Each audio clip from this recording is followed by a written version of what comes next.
recording. Good morning, everybody. I'm Bill Bateman. I'm going to start things out and then turn it over to the dynamic duo we have here today.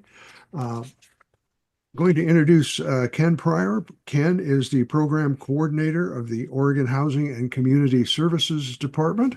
And thank you, Ken, for being here today. Also joining us today and presenting is Matthew Johnson. He's a private solo attorney in Eugene, Oregon. He's been practicing for about 30 years. Been involved with OSTA, the Oregon State Tenants Association, since the late 90s. His primary practice over the years has been representing tenants, including facility tenants, tenant association, and state courts around the state, though he's now limiting his practice to Lane County these days. He's also practiced in the areas of fair housing and employment discrimination in federal court. He's made a lot of presentations on tenants' rights to tenants, tenant groups, and tenants associations around the state. He lives in Eugene with his family, a daughter, a high school junior, and accomplished dancer, and his wife, a well-known appellate attorney. So welcome, both of you gentlemen. I am going to step off, even turn off my picture. I'll be following chat and trying to deal with any technical questions that come up. I'd ask if you got anything in the background, like a ringing telephone, a barky dog, like that, you mute your microphone, as I'm going to do. And with that said, I'm going to turn it over to Ken and to Matthew. Good morning, gentlemen. Thank you for being here. Good morning, Bill. And glad to be here. Welcome, everyone. Again, I'm Ken Pryor, the program coordinator for MMCRC. I am here especially to answer any questions that might pop up afterwards that are maybe too lengthy or too specific for Matthew to dwell on. Or if you have questions afterwards, don't call Matthew. Matthew will refer you to myself, and he does make a living, and that's what I'm paid to do, is to assist. And if I can't get a question answered, I'll go to Matthew directly. So with that, I'm going to share the slides and put Matthew on screen. Well, hello, everybody. As you know, my name is Matthew Johnson. I'm an attorney here in Eugene. And just a disclaimer here, the opinions I express today are mine alone. I don't represent OSTA. I don't represent the MMCRC, and nothing I say is meant to be legal advice. If you need legal advice, see your own attorney. Again, that's just kind of warnings we have to give because we're attorneys. Anyway, I represent tenants. That's what I've done for most of my career, and that includes tenants in facilities.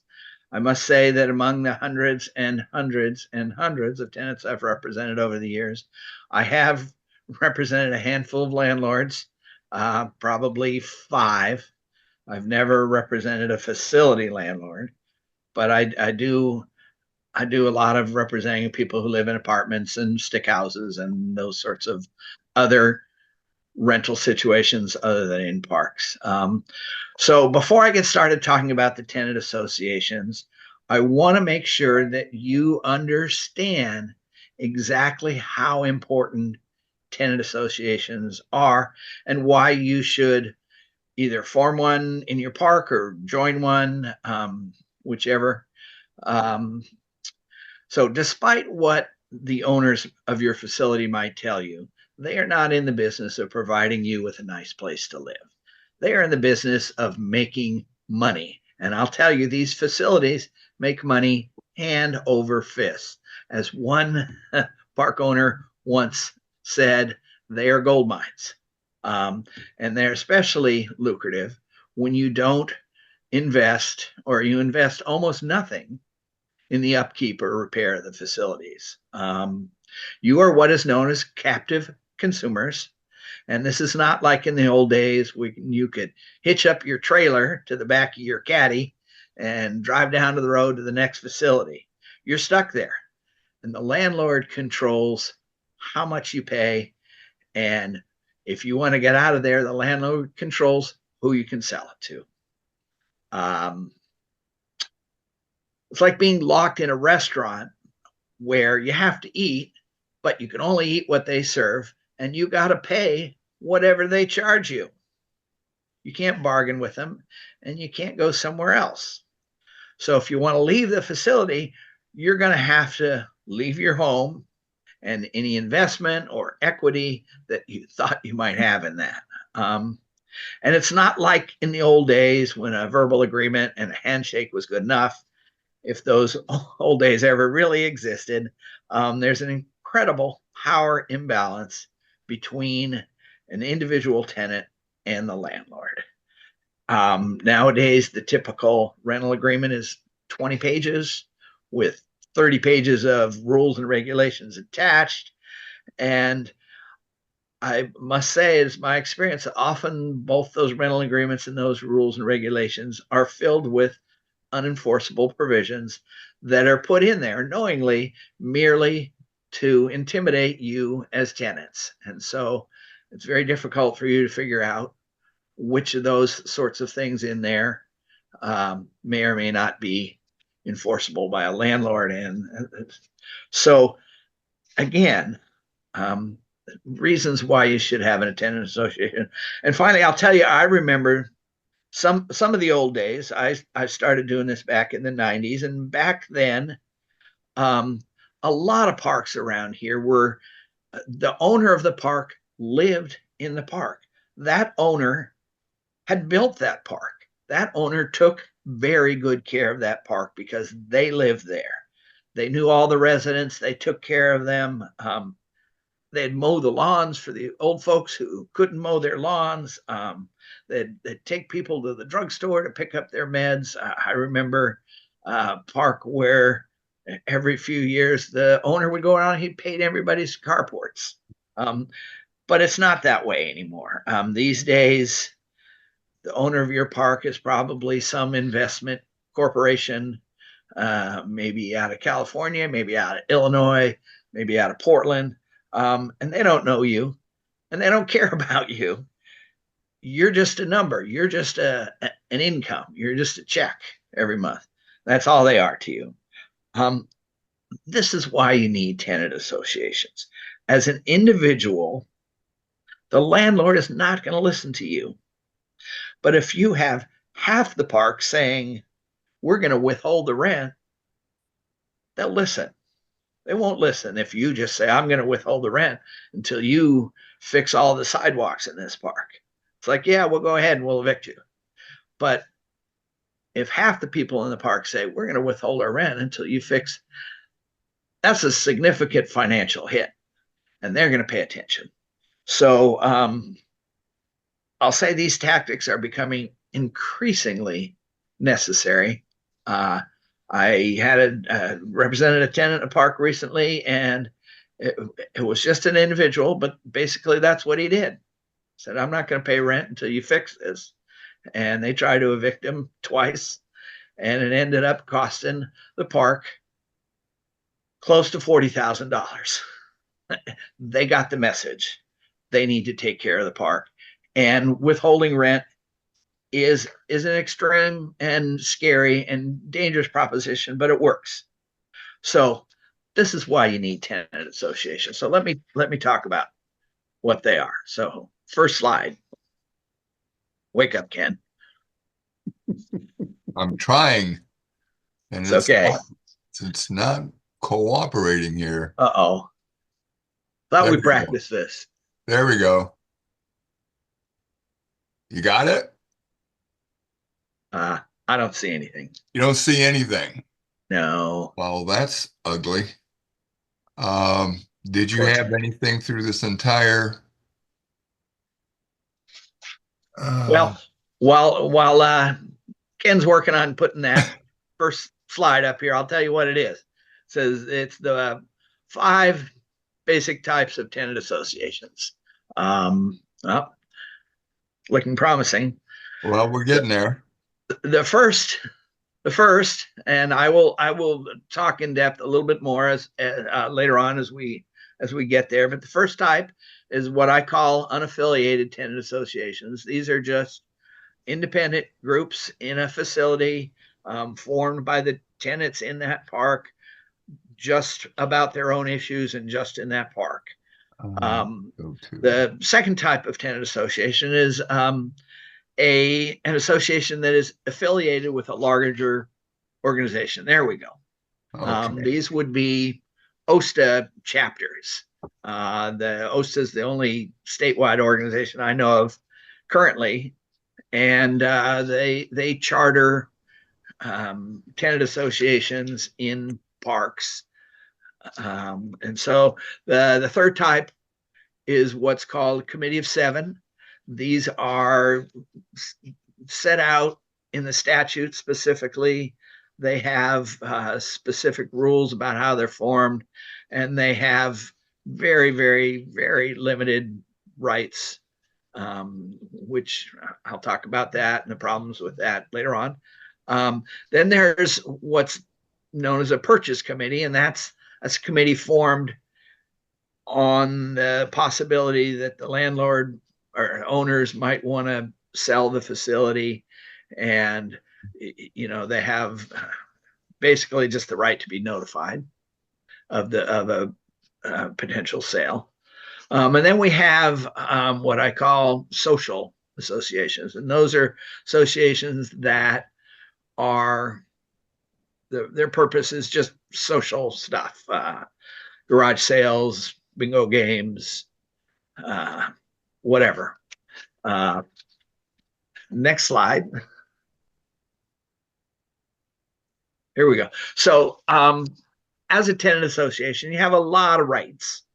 And so you should know these. The first is, of course, the right to exist. I've known where managers would tell people, you can't form a tenant association here, give all kinds of excuses and reasons, and tell people that you have the right to exist as a tenant association. You have the right to solicit participation by other tenants in the facility. That means you have the right to go door to door and knock on people's door and say, would you like to join our group? And if they say no, then you got to leave them alone. But you have the right to at least make that initial contact with everybody in the park. And a manager cannot tell you you can't go to door soliciting their participation, because you have that absolute right, and it is in the statute. You have the right to pursue joint common interests. So again, you have a problem just because it's the sidewalk in front of your particular premises. That's an issue that the entire tenant association can take up and take to the owner. You have, and this next one is important. You have the right to be free from interference or retaliation from the landlord. And that includes, when I say facility landlord, that includes the manager, because the manager is the agent of the landlord. Anything the manager does, it's the landlord doing it, and the landlord's responsible for that. Any obligation that the landlord has, the manager has that exact same obligation. So you have the right to be free from interference, retaliation. Of course, retaliation, they can't, try to do something because you participate in a group, or they can't go after the members that's of the committee or association, because that's illegal. But more important is the right to be free from interference. That means that when you hold a meeting, you can absolutely exclude the owner, the manager, any of the agents of the owners. And they can't tell you, oh, I'm the manager, I get to come, I can do this, I can do that. And to be free, and the statute again it says exactly these words: free from interference. And interference would include trying to video or audio record your meetings. I had this issue come up recently in a park. The park manager had a camera in the rec room, and the park manager wanted to turn it on and record the meeting. And I told the people, the tenants in that park that you tell him to turn it off. And if he doesn't turn it off, you put a piece of tape over the camera and you hold your meeting. If it becomes really contentious, you just hold your meeting somewhere else. I remember one park didn't have a rec room. They just used to meet in someone's living room. So again, you have the right to be free from interference, and that includes recording in any way your meetings or insisting on attending. You can exclude anybody you want, even the park hires somebody who just lives there to do maintenance part-time. That's an agent of the landlord. It's your tenant association. You can exclude whoever you want. So just keep that in mind. And again, number 5, sort of the same thing. Next slide. You have the right to take the whatever the tenant concerns are. You have the right to go to the landlord with those concerns, any and whatever. That's part of what the point of a tenant association. You should know that you also have the right to bring legal action against the landlord. I recall years ago there was a tenant association over on the coast, and they successfully sued their landlord. It was an unaffiliated association, like I'll say when I get a little further along. The unaffiliated associations have traditionally been the most effective groups out there. So you can sue your landlord. There was a case I'm not too familiar with, and it wasn't the tenant association. It was a tenant took the landlord to small claims about an issue. There was about, I understand, 8 hours of mediation, and eventually the tenant got what they wanted. So as an individual, as a tenant association, you have the right to sue your landlord. You have the right to be treated with good faith, your landlord. That's just in any dealings with your landlord. The landlord must treat you as an individual tenant and the tenant association in good faith. And good faith means when you go to the landlord and you have a list of concerns and you'd say, we'd like you to address these concerns. Good faith is not saying, oh, you can all go to hell. I'm not going to respond to this. That's bad faith. And that's illegal. It's right there in the statute. It says the landlord must act in good faith. So again, come back to legal action. Landlord doesn't act in good faith, you can take that to court. Finally, as a tenant association, you have the right to provide a 1-page summary, and that can be 2-sided, about your group, your contact information, what you do. You give copies of that to the landlord. The landlord must distribute that to any new or prospective tenants. So anybody that comes by the park and says, hey, I'm looking for, maybe I want to buy into your park, landlord has to give them an application, copy of the rental agreement, copy of the rules and regulations, and a copy of your 1-page summary of your rental agreement. And finally, back in the old days, back when the owner lived in the park and everybody knew each other, it was fairly common that a park would publish a directory with everybody's names and addresses, and distribute that to everybody in the park. That was a fairly common thing. It's fairly uncommon these days. But if a landlord does that, they're required to include in that directory a copy of your 1-page summary. So next slide.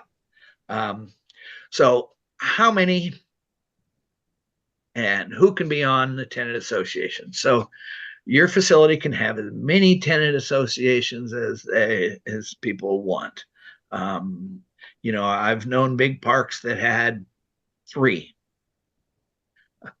I don't know if I've known of any park that had more than that, but you could have as many as you want. Each group will have its own set of rules and requirements, who can participate, who can be on the committee, who can vote, what their function is. And unless the specific rules for the committee prohibit it, you can be on any or all of the tenant groups. some groups, there are preset rules. For example, OSTA chapter, they have rules about voting. You have to be a member of OSTA, those sorts of things. The Committee of Sevens, the statute talks about there's a limit. It can only be 7, up to 7. You can have a committee, other kind of anything, but the Committee of 7 can be 25 committee members, as many as you want. But the Committee of 7 is listed to 7.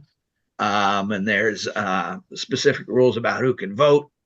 Only one committee of 7 per park.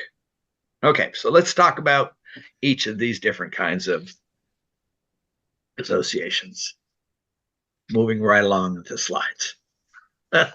So, that was the second part of that last one. Okay.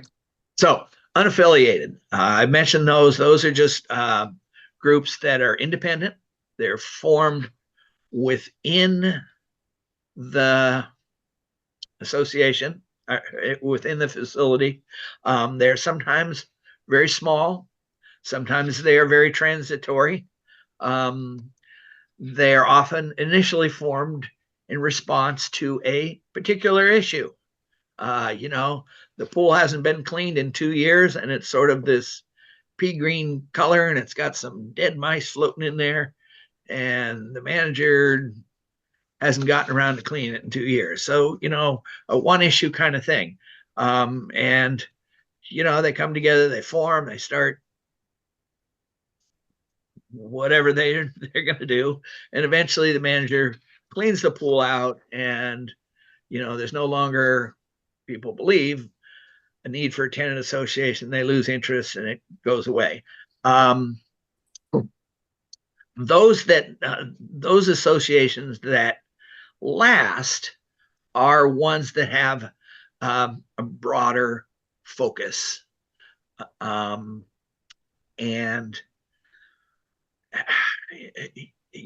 often include a social aspect as well. They understand that they have a lot of ongoing functions and obligations, and they're willing to fight for their rights, and understand that you don't always win, and that's no reason to quit, no reason to stop having a tenant association just because one particular issue you weren't successful with that. An unaffiliated association makes its own rules: who can serve, how long, who can vote. The best and usual practice is to allow one vote per space and allow any tenant in the park to serve on the group. Historically, these have been the most effective groups out there, because when they're not a single issue group, and when they include a social aspect, which again, the successful ones sort of generally have 2 functions. They organize the garage sales and the bingo games, but they also deal with tenant issues, landlord tenant issues, and what keeps them going is the social aspect, because they might have an issue, it comes up, they deal with it, that goes away, but they're still having the weekly pinochle game, they're still having the monthly garage sale, and so they don't just disintegrate when that one issue goes away. And that's why they tend to be more effective and more long lasting than any other type of tenant association. And I would urge you to form such an association, and to keep in mind that the broader your focus, the more participation you can get. I mean, some people will join purely for the social aspect, and pretty soon they see, well, man, you guys got those sidewalks fixed. Let's see what else we can get done. So that's the best kind of tenant association out there. I urge you to do that kind. So next slide. The next sort of association is a unaffiliated association, and that's one. Whoops, I think the slides are in the wrong order. Uh-oh. Did I That's skip a slide? well, these two were in the wrong order, I think. Ah, And then the sorry. next one should be the affiliated organizations. So there we go. These are um, tenant associations that are affiliated with a larger organization like OSTA is the only larger organization out there these days. OSTA is a statewide volunteer organization for tenants, that provides support, education, information, advocacy for tenants. We keep close tabs on the legislative stuff so that we can keep people informed about that. There are, and it's a great organization. I urge everyone to join it. Um, the chapters have some limitations. You have to be a member of OSTA to vote, and so it can, unless you have a really high number of OSTA members in your park, it can be limited in its appearance of its representation. On the other hand, you know, they are they do have some support on a statewide level for information and organizing stuff like that. So, I think that individual members can bring that support to an unaffiliated organization. It might be more effective that way. Not to discourage you from forming OSTA chapters, but I think that model in the past worked better than it does these days. So I would urge you to join OSTA. I would urge you to form some kind of tenant association. Okay, the next kind of association is what's called a committee of seven. And the parameters for setting up a committee of seven are in the statute. One tenant of record for each space. And then these tenant committees have, two rights. They can request a meeting with a representative of the landlord. And the landlord is supposed to meet. There's really no consequences if the landlord refuses to meet. I think the statute talks about mandatory mediation, but again, you're back to suing them in court if you want them to get them to do that. And then if you get them to meet with you, then you give them a written summary of your concerns, put it in a letter, mail it to them, and they're supposed to write back to you. But again, the issue there is you say these are all our concerns, and they write back and say, well, you know what you can do with those concerns? There's a dumpster over in the back of the facility. You can put them there. That's the end of it. That is one of the major problems with these committee of sevens. Again, they're like a single issue unaffiliated committee that, the single issue is, we can force the landlord to meet with us once.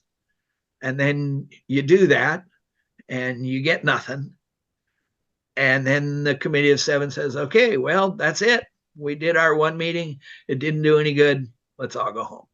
And that's sort of, I hate to say human nature, but that's just what happens. I've seen it happen over the years so many times. I do not encourage the formation of a committee of sevens because, again, you form a tenant committee, you ask for a meeting with the landlord. The law requires that the landlord act in good faith. So you have a committee. It's not a committee of seven, but it's a tenant committee. You formed it in your park. You ask for a meeting with the landlord. The landlord says, go fly a kite. The landlord is not acting in good faith. And you have legal reason to then take that to court. So you don't need this statutory requirement that a landlord meet with you. You've already got a requirement that the landlord act in good faith. So, what happens again is that people form these committees of seven. They get focused on one and one thing only, and that is we're going to force that landlord to have a meeting with us. And, most landlords would do that. I know some landlords. I know of some landlords who have just blown them off. But and again, there's really no consequences for doing that. But so you get that meeting, and then you get the landlord saying we don't care, and then that's the end of it.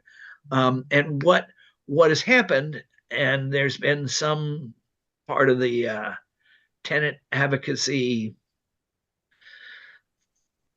community out there that's been pushing really hard for these committees of 7. And so what landlords have started doing is they say, oh, well, we're not going to meet with you because you didn't follow the exact statutory rules about forming this committee, and or you can't prove to us that you did, so we're not going to meet with you. And so the whole focus becomes about that, not about tenant concerns in the facility. It becomes about whether you formed your committee of 7 correctly or not. And this is a tactic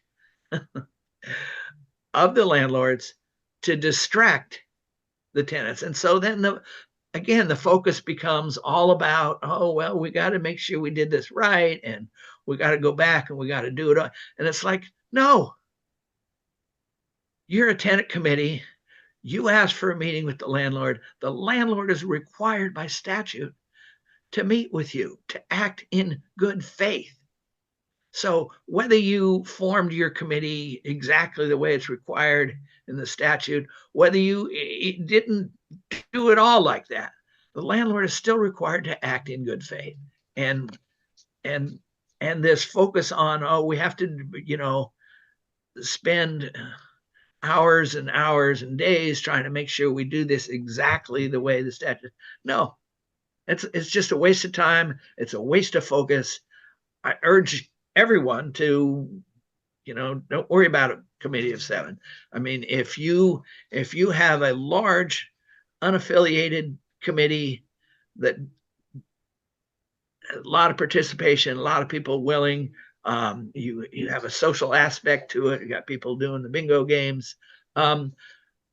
Sure, go ahead and organize and create a committee of 7, but don't do that until and unless you already have a viable organization in your park, because it's just a waste of time otherwise. Anyway, moving on. A couple more kinds of committees out there. The next is what's called a purchase committee. That's also in the statute. And it just says, you form a committee, and you notify the landlord that we want to be told if you're going to sell it. Landlord's supposed to notify you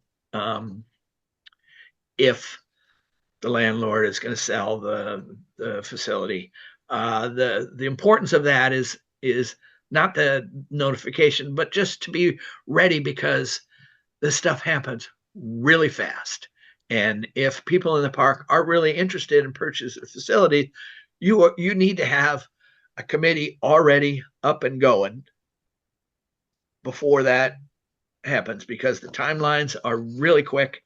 And it's really, you don't just say, oh, yeah, we want to buy the park. Let me call my banker and we'll arrange, a loan for $10 million. All of that takes a lot of time. It's good to have something already set up so that you get the notice that it's for sale. You can start the wheels rolling. I suggest that you make the purchasing committee, you make your unaffiliated, whatever other kind of tenant group you have, you also make it a purchasing committee. And, you just do that by saying, we've got this committee and we are purchase, among other things, we are the purchase committee. You need to notify us if you're going to sell. So that's the purchase committee. You can see there on the screen requirements. So finally, the last type of committee is a social committee, social association. And this is a group that's focused on social activities. And I think if you have any kind of committee in your facility, it should also be a social committee, because That's how you create solidarity.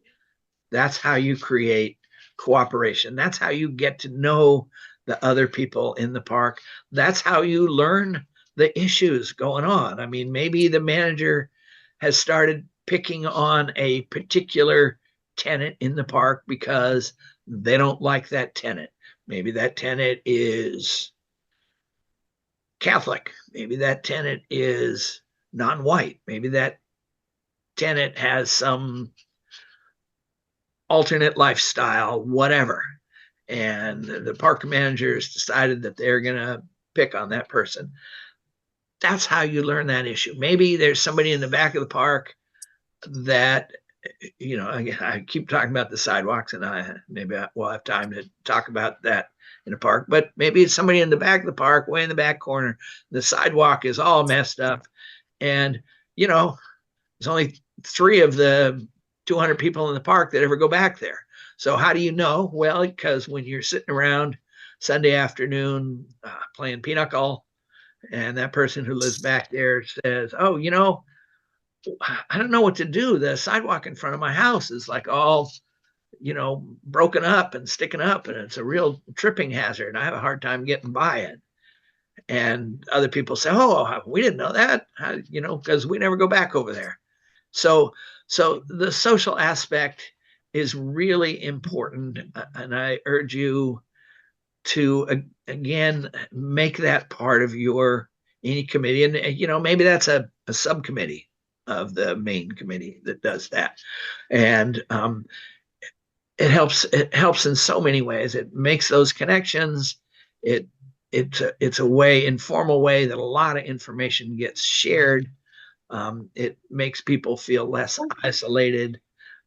It's just good. And I'll say that I know, again, over the years, a number of committees that started out just as social committees, just a group of people that get together and let's have a bake sale, let's have a bingo game, let's do this stuff. And then the people get together and they start talking, and they're like, "Oh, what? The landlord did this, the manager did this to you? Wow, that's not right." And it moves on from there. So I urge you, whatever kind of committee you have in your park, make part of it social, because again, that's where you make the connections. That's where you get the information. That's where you share stuff, and that's you get to know the people. You get to understand. You all have a common interest. You're not. There were people a few years back who were focusing on, "Oh, people in parks, you're homeowners. You're not tenants, you're homeowners." Well, you are tenants. You may own your own home, but you are tenants. And that means you are at the whim of your landlord. And you'd be surprised the kinds of things that landlords do because they don't like you. They decide they don't like you, and they can, you've got 30 pages of rules and regulations, and somewhere in there's going to be a technical violation, and you're going to get a termination notice. So you need to understand that you are tenants, and you need tenant associations, and you need to stick together. The old saying, you can stand together or fall apart. I love that. And so it's important. So we see the last slide here. So as I said, your landlord has an obligation to act in good faith, and it's right there. The Oregon Residential Landlord Tenant Act. That's the statutes that contain your rights. We call them Chapter 90. You'll see on the screen it says ORS 90 point whatever. So that's Chapter 90, and they start with 100 and they go up to 90.8 something. But it's important, not only this obligation of good faith, but notice the number 130. So like I said, it starts at 100, there's 110, 125, 127, one. So it's right at the beginning of the statute. It talks about this obligation of good faith. And so I want you to know that and remember that. Finally, again, even before that, at the 90.125, any obligation declared in this chapter is enforceable by action. So that's where it talks about you have the right to take your landlord to court if they don't do what they're supposed to do. And just to further explain what an action is, it talks about recoupment, counterclaims, set off stuff, suits and equity, all that stuff. And what that means is that when a landlord doesn't perform their duties, you can counterclaim. You can withhold rent. You can do a set off. I talked earlier about a park where a hazardous tree that the landlord refused to do anything about fell on my client's home and destroyed it. The park refused to pay him. So he had it hauled out, got a new one, put it in there. And he said, I'm not going to pay any rent. And so they brought an eviction action against him for non-payment of rent. And one of his defenses was set off. That having a tree destroy his house meant that the rental, the lot that he was renting was uninhabitable. And so he didn't have to pay rent. If it's uninhabitable, there's no rent due. So that was the value was, the claim was that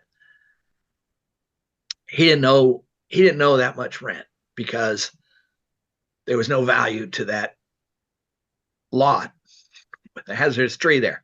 Anyway, so that was a set off. So they claimed he owed X number of dollars of rent.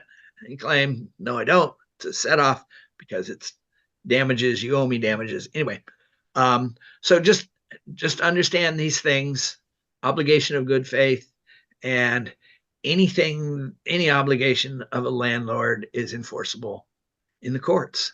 And you can't be afraid to go after your landlord if you have to. And it's becoming increasingly necessary as parks are more and more owned by some corporation that doesn't know you, doesn't care about you. You're just a number with dollar signs after it, or a dollar sign with numbers after it. That's all you are. They don't care about you, and they're not going to fulfill their obligation unless they're forced to. And so as an individual, that's really hard to do. And this case I said about this particular individual's house was destroyed, he had my help. I helped him through the process. They actually brought 2 eviction actions.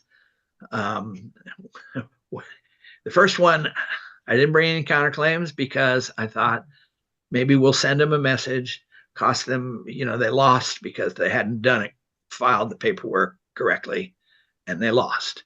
And so it cost them $5,000. And I thought, okay, now they'll talk to us about paying him for destroying his home. They just brought another one. So then they lost that one, and we had $30,000 worth of counterclaims for his destroyed home. And after a 2-day trial, we won. So, it was a lot of work. It was scary for him. And, a legal action is always a crapshoot. Depends on the judge you get, more than anything else. And so, but you can't go through life being bullied by landlords because you're afraid to stand up. So I urge you all again, join your tenant association. If you don't have one in your park, form one, and you know, take this stuff to heart. I promise to talk, say something about sidewalks. This is a park here in Eugene. It's about, I don't know, 20 some odd years old, and maybe it's older than that, maybe 30. But after a few years, the infrastructure needs to be uh, taken care of. And this was a park that for many years, the owner lived in the park and he took very good care of the park. We used to have one of our, Jane Capron, who was our secretary, treasurer,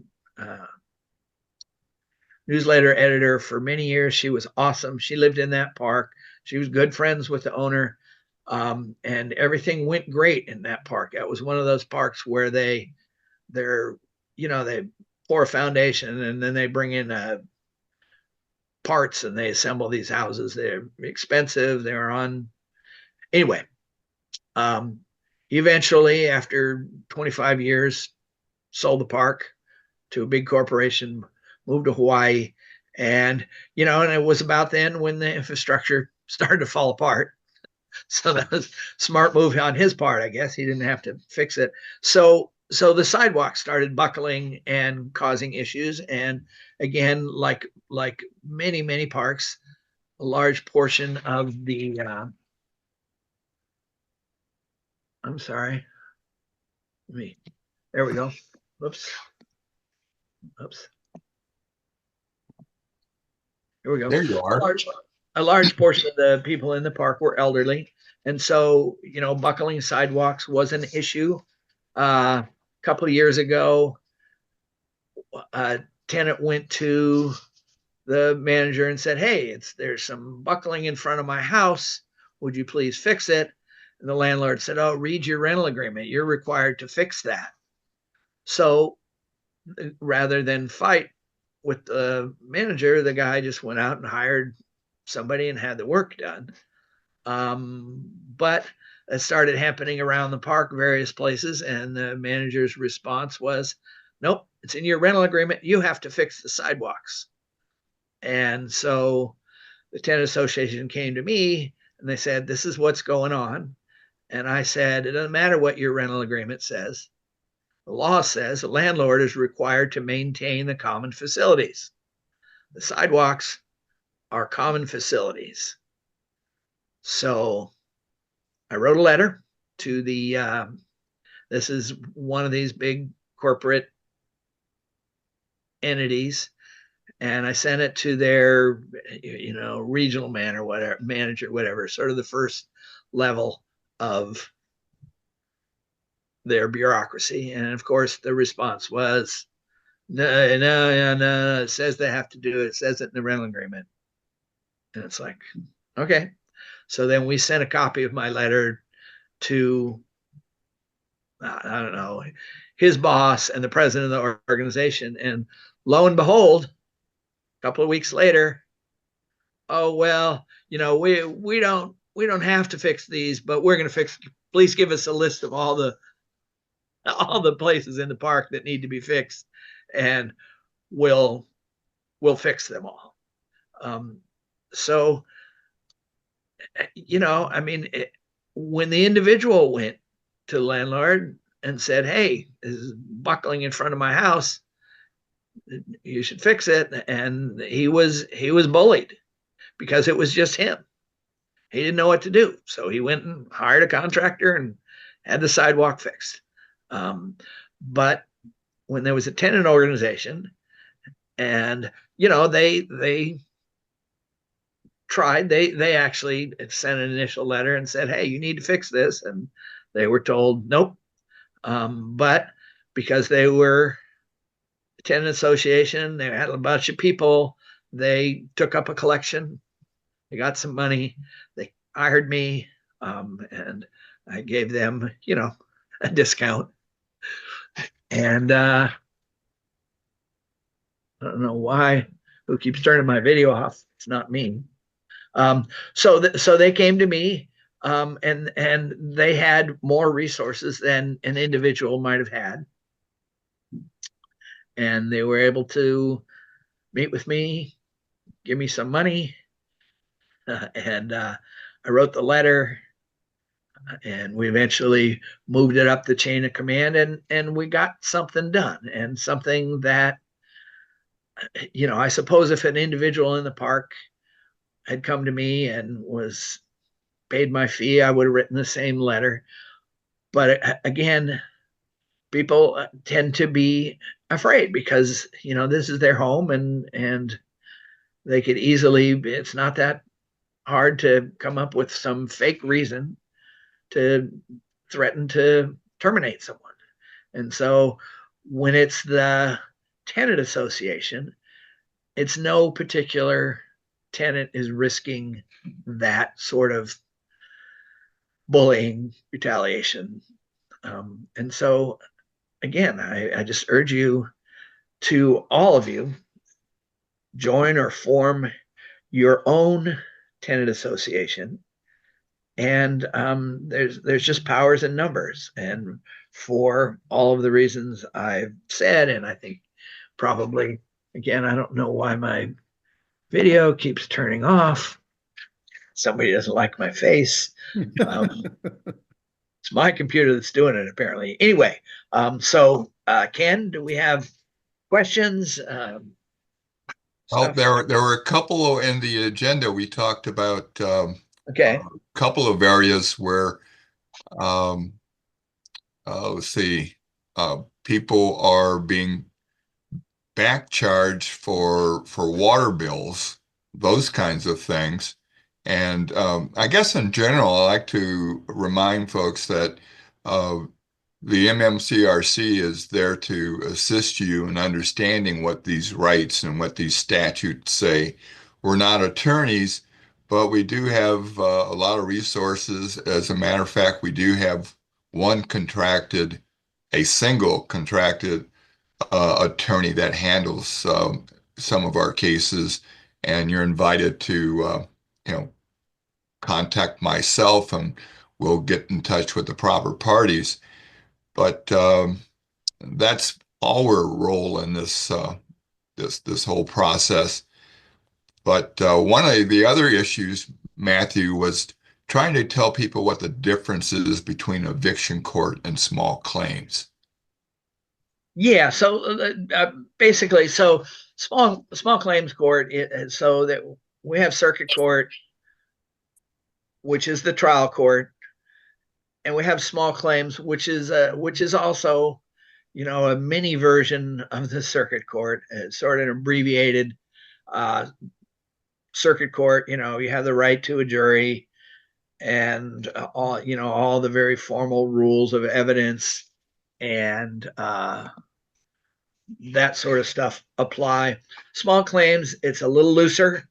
Um, the idea is to resolve issues quickly. The idea is you have a neutral judge who's going to hear both sides and come up with a fair resolution in a short period of time.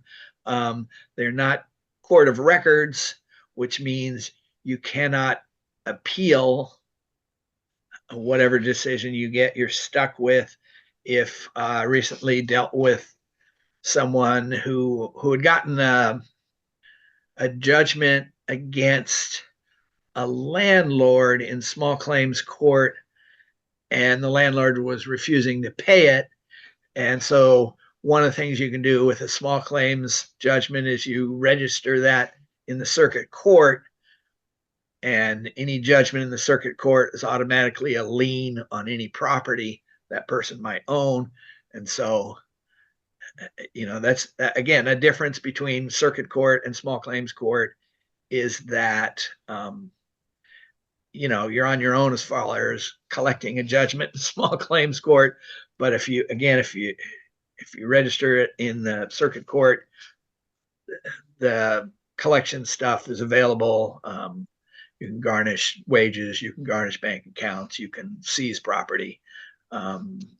Otherwise, with the small claims, you just can call them up, saying, give me my money. So, and then so that's the between, so, and eviction court, evictions occur in the regular circuit court, and they are a special process, but they are essentially a civil lawsuit in circuit court. That's what an eviction is.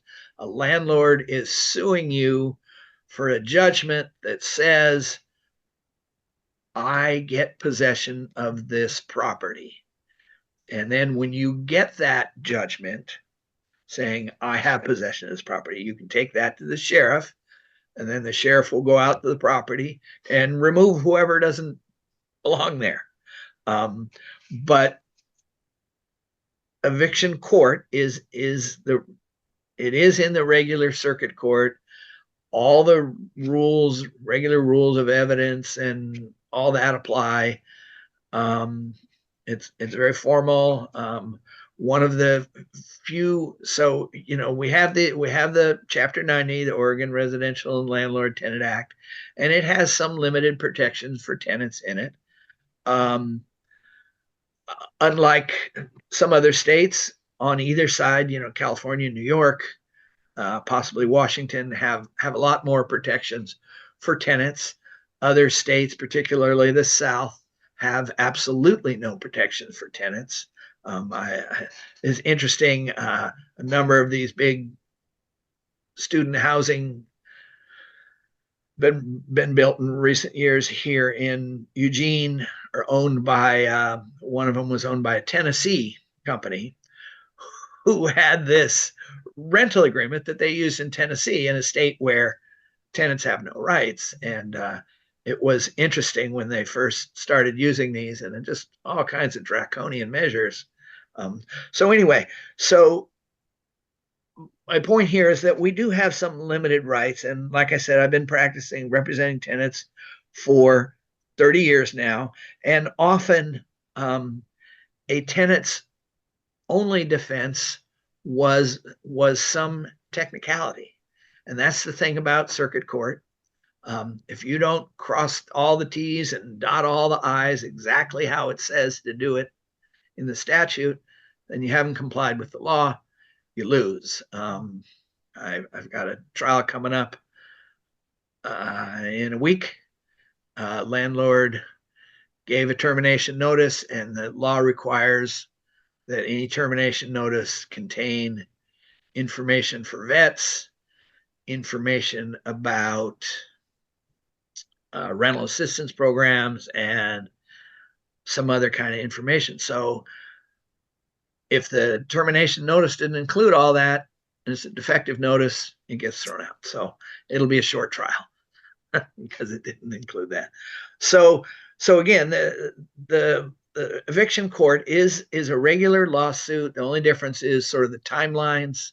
In a regular lawsuit, you file a lawsuit, the other side has 30 days to file an answer, and you have 20 days to file a response, and they have 10 days to file a reply. And so what's the general cost for small claims? Small claims is around $50. Again, another thing about small claims is different from circuit court. No attorneys can represent you in small claims. That doesn't mean you can't go to an attorney and get advice. And I often talk to sit down. I charge people some money. I spend a couple of hours with them, explain the process, how it works, how to present evidence. Though again, it's not the formal rules like in circuit court, but still, you need to, you're going into court, you're going to present your evidence to a judge. You need to have it in order. You need to have a copy to give the other side, just small things like that. You need to focus on what's relevant and not spend a lot of time, because I tell you, there used to be a judge who, judges used to hate small claims court. And so people would stand up and he says, I'm going to give you two of you 15 minutes, and then I'm going to decide. And if he didn't like you, he'd just cut you off and say, okay, other person, what's your story? And, fortunately, that judge is long gone. There were two judges like that when I started. They're both long gone. And so again, it is the timelines, like I was saying, the circuit court, the timelines, you can, it's a year before you actually have a trial. In small claims, it's more like 30 days. You file your small claim thing, serve it on the other party. They have 20 days to respond, and they set a trial date 10 days out. Come in, you have your trial. Eviction stuff, the difference between a regular lawsuit and an eviction lawsuit is, again, the timelines. The point is to timing is the essence. If someone's not paying rent, a landlord's not getting money. They want to get that money, so they want to, if there's no excuse for this person not paying the rent, they want them to get out so they can get somebody else in there to pay the rent. So time is of the essence. The eviction stuff goes very quickly with the pandemic and all of that happening. They've sort of lengthened the times a little bit so that it can be maybe up to a month between filing the eviction and actually getting to trial, but usually not quite that long. So the difference is, so there's eviction is regular circuit court, and those are, I often, again, I go, the tenant wins, I get an attorney fee award in the circuit court. That becomes a lien on the facility or on the landlord's property. They pay me off pretty quick. I like that. Small claims, again, you get a judgment unless you register it with the circuit court. You're kind of on your own as far as collecting it. So that's a difference. Small claims, and a landlord doesn't evict you in small claims. They go to regular circuit court. Another thing you might be interested in, and people don't know, is that while a tenant can counterclaim for money in an eviction proceeding, landlord saying, you owe me $1,000 rent, and you didn't pay it, I'm going to evict you. You go to court, landlord proves you owe the money, proves you didn't pay it, the landlord gets an order for possession. Landlord does not get a judgment for money. And it's a very interesting quirk about evictions, that you may owe millions of dollars in rent, but eviction is just an eviction. It's not a judgment for money. On the other hand, you can bring counterclaims for habitability issues or failure to meet their obligations. The landlord and you as a tenant can get a judgment for money. Let me just so I'm going to look at this. So we don't have any coming. I'm just going to look at we have some questions on the agenda. Landlord refuses to acknowledge tenant committee or schedule a meeting. And again, I sort of talked about that. They have a legal obligation to act in good faith. Refusing to meet with a tenant organization is not good faith. And the problem with the Oregon Residential Landlord Tenant Act is that there's no enforcement of these things. There's no enforcement of landlord's obligation to maintain the premises, to maintain the facility. The law says they're supposed to do it, but if they don't do it, as a tenant, your only recourse is a lawsuit. There's no enforcement out there. So landlord is required to acknowledge and meet with you. How do you force them? Well, maybe you have to go to court. I talked about privacy during meetings. So the park has no right to record your meetings. And like I said, you tell them to turn it off, you put a piece of tape over the camera, or if that gets too contentious, you just meet somewhere else. A tenant committee can exclude. The next issue is, can park employees attend a tenant committee meeting? Well, you know what? You're the tenant committee. You can say who attends and who doesn't. if someone is an agent of the landlord, I would say that, and they're going to want to attend, I would say that's interference. That's intimidation. You don't have to allow it. I talked about fixing the sidewalk in front of your home. It's common areas. That's absolutely, unquestionably, the tenant or landlord's obligation to maintain the facilities in good repair and safe. So, how do you enforce these rules? Well, again, we're back to me filing lawsuits, and it's actually not something that I do. I may have done it once or twice in my career, but I don't. I save the claims against landlords. The easiest way to do that is by forcing a landlord to bring an eviction action, and then you make counterclaims. You make counterclaims for failure to fix the sidewalks, for failure to act in good faith, interfering with the meeting. That's the quickest, easiest way to do that. What else is on here? Your claims, there's a statute of limitation. Claims 1 year. Of course, if it's a sidewalk that's buckling, it's not 1 year from the date that it first buckled. It's 1 year from when it's like that. So it's often not an issue, though sometimes, again, with stick houses, there's a refrigerator that's supplied with the house. It breaks. The landlord is required by law to repair that refrigerator. Somebody lives there for a year, don't get it fixed, and then after a year, landlord replaces it and files for an eviction. You can't bring a counterclaim for failure to fix the refrigerator because it was over a year ago. So anyway, that's something to keep in mind. Here's one that there's two. These last two here are important. So landlord obstructs the sale or purchase of home. That one I used to encounter more than, I haven't seen or heard of that recently, but what used to be a common practice, especially in smaller, older parks, was that someone would want to move out. And so they move out, they put their home up for sale. And, we're talking, 20 years ago. There's a single wide. They put it up for sale for, $10,000.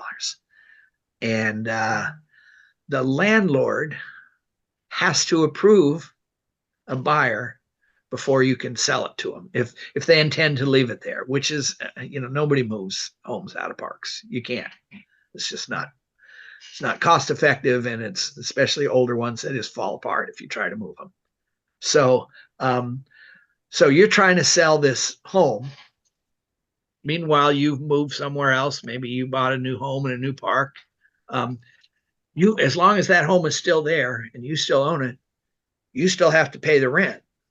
And again, way back in the old days, it was a storage fee, and they still call it a storage fee, but it would be, quarter of the rent. And then parks learn that they can charge whatever they can charge up to whatever the rent was. And so it's just become standard now. The storage fee is whatever your rent was. So you're trying to sell that, and the landlord or the manager, one or both, have absolute control over who can move in. So they have absolute control over who can buy that home from you. And they'll just continue to refuse. You find a buyer, park says, oh, no, we're not going to allow them to be a tenant. So that buyer goes away. They can keep doing that. Meanwhile, you're paying rent every month on that trailer. Trailer you're trying to sell for $10,000 and you're paying, $500 a month rent. That starts to get expensive. And park owners know that. And what the practice used to be, it used to be a really common practice, is they would just do that and do that and do that. And pretty soon, you've paid in rent almost what you would have got if you'd sold it. And then they say, well, I'll tell you what, we'll give you $2,000 for it. You're trying to sell it for 10. You've just lost, $5,000 in rent because it's been sitting there for 10 months. They're offering you $2,000 cash right now. You're going to take it. And then they turn around and they call up those people that buyers you had found. And they say, hey, you want to buy this? Sell it to you for $12,000. And it was quite a racket. I haven't seen that much, but that's something to keep in mind. Here's another one, and this was how I put a stop to it a number of times. So the last one talks about landlord delays a response to an application. Well, the thing about that is there's a statute about that. And it says if the landlord doesn't respond within 10 days, that applicant automatically is approved as a tenant in the park. And so, that was a tactic. They just, you find a buyer, the buyer fills out an application, and instead of rejecting that application, they just did nothing. They would just never get back to that buyer. And, eventually the buyer would lose interest and walk away. They would do that if they couldn't come up with an excuse not to approve the buyer. They just say, well, we'll just ignore it, and they'll lose interest and go away. But what I did a number of times is I pointed out to the seller and the buyer that the statute requires the landlord to respond within 7 or 10 days. There's different circumstances there. And if they don't respond in writing within that time period, that potential buyer is automatically approved and can move in. And owners didn't like that. And I don't know I'm not sure why. I just haven't seen that much lately. Though a number of times what happened is that the buyer would say, but you know what? They don't want me, and I'm not going to force myself on them because, just because I can. And, the buyer walks away. So, that sort of forcing a facility to accept a buyer when they don't want to can potentially be problematic, because then the manager might want to target that person, try to bully that person. So, but it is a good thing to know, if you're going to sell, that if you give 10 days notice that you intend to sell, I haven't looked at this statute in recent years, but if you give 10 days notice that you intend to sell, then landlord has 7 days to respond in writing to an application. If you don't give 10 days notice that you're going to sell, then the landlord has 10 days to respond to an application. Anyway, with that, that's sort of the questions that were on the agenda. Sure. I just want to remind everyone that MMCRC is not an enforcement agency, but there are other agencies such as DEQ and Fair Housing that will assist you in your efforts to gain your rights. And give us a call and we'll direct you to the proper agency. And with that, I'm going to turn things over to Bill to speak more about OSTA and their plans to move forward. Well, thank you, gentlemen. Very good presentation on Matthew. I appreciate your time and your efforts. And Ken, glad you could join us and make folks aware of what the things that are available. I see we have Rochelle here. Rochelle's our vice president. Welcome in. Glad you could join us. As far as what's coming up for the next thing on the 21st of this month at 2 o'clock, I'm going to have an update on all the latest information I can gather on HB 3054, the new bill by Pam Marsh. I'm getting 100 emails a day easily, folks wanting to know what's going on. That is because it's changing rapidly. For example, on the 13th, new members were seated, so new email addresses became available, that type of thing. So please join me on the 21st for that. We'll try and find out some more about the bill. As I'm looking at it, I'm seeing some questions raised, and I'm sure maybe some of you have those as well. And we'll be in touch with Rep. Marsh and the committee on that. And what else is going on? Well, the good things keep happening at OSTA. We've kind of put it on, gotten an AED and brought it back. We've got, Rochelle's doing a great job on newsletters, on getting text messages out, on getting chapters organized. There's a lot of things happening. Matthew, as a board member, has contributed greatly.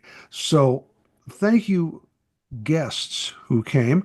What you can do as far as the bill right now, we need to begin talking to the committee members, other than Rep. Marsh, who obviously knows all about it. That list will be shortly available on the OSTA website of the committee members. You write to them, and then I have approached the I always call them board of supervisors. It's counselors, community councils, whatever it is they call it here in Oregon, for a proclamation for February, which is Senior Independence Month. County commissioners, there we go. And I've called Colleen and asked if she will talk to me about that. Haven't heard back yet, but that was only a couple days ago, and they're pretty busy. So the idea will be getting proclamations at the city level, at the county level, and show a strong support or strong base for this type of action. Other than that, unless anyone has anything else, Whoop, I heard a quack. Hello? Nope. Okay. Don't want to cut anybody. I would like to mention real fast that on our website, we'll have a way to come and search for your house district and to find who you need to contact. We'll have the email addresses of the committee members up on the website today as well. So you can go there to find that. Yay. Thank you. All right. Other than that, it's sneaking up on lunchtime. I can hear my stomach, so that's not the dog. Thank you very much. You've been a wonderful audience. Do try this at home. We look forward to seeing you again at our next Zoom meeting or at any of the events around your community. We're always happy to reach out and to help you. Thank you, Ken. Thank you, Matthew. Thank you, guests. And thanks, Rochelle, for popping in and keeping us up to date. Thank you all. Bye-bye.